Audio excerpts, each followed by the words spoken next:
Hi, this is Jen Mason, editor of Cloth, Paper, Scissors, and today I'm bringing you a video alert from our May-June issue, Making Magic with Markers. And today I'm going to show you a visual of how to blend Copic markers. Today I'm using 3 colors. We've got, they all say BG, which means they're all in the blue-green family.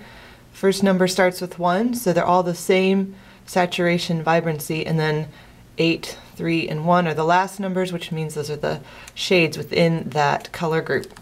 We're going to be using some yellows, vermilion, and orange here to color the center of our flower. So let's get started. These sketch markers have 2 tips. I'm using this upside down. A chisel tip and a brush tip. We're going to use the brush tip today. I'm going to start with our heart sample here first, and then I'll show you something slightly more difficult. When you're coloring in, it's just sort of like coloring with a brush. You want to saturate the whole paper. And I'm going to keep going around in circles here. Sorry, our table is wobbling a little bit. Until I have a good color base, which is what I have here. Then I'm going to come in and add our second color, sort of adding the dimension. You could definitely leave this one color, but the idea here is to add some depth. These markers are used a lot by illustrators. And then I'm going to take the final color here and add even more depth.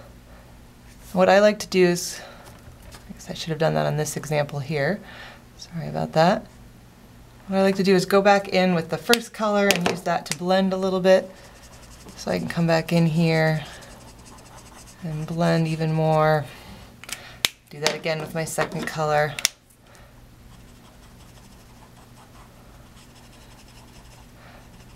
Until I get the finish I want there. Alright, so let's go on to this flower. Just to give you another visual example, I'm coloring this in.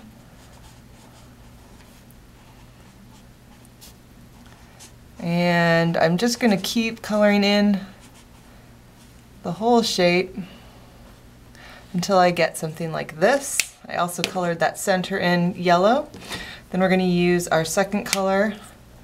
We're going to go in, we want to, we can either sort of use the markers as our shadow or as what we're doing to define the dimension of our shapes.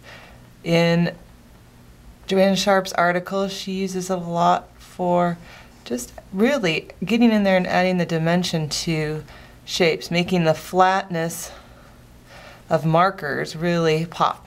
So you can go in there and add that sort of shadow till you get something like this. You can see I also added some of the orange marker, so now I'm going to go back in here with my brush tip and I'm going to add some of the vermilion. And I might go back in and blend with a little more yellow in a minute. Use my brush tip. I'm going to add that sort of dark depth to my flowers. And you can use this for your sketchbooks. I'm using a marker sketchbook, which means that the ink is perfectly absorbed just how I want it. If I use this on like watercolor paper, it just wouldn't work as nice. Alright, and then I can again go back in, do some more blending until I get the exact kind of shading I want. And that's a little visual on how we use Copic markers and make magic with markers. For more information like this, go to clothpaperscissors.com.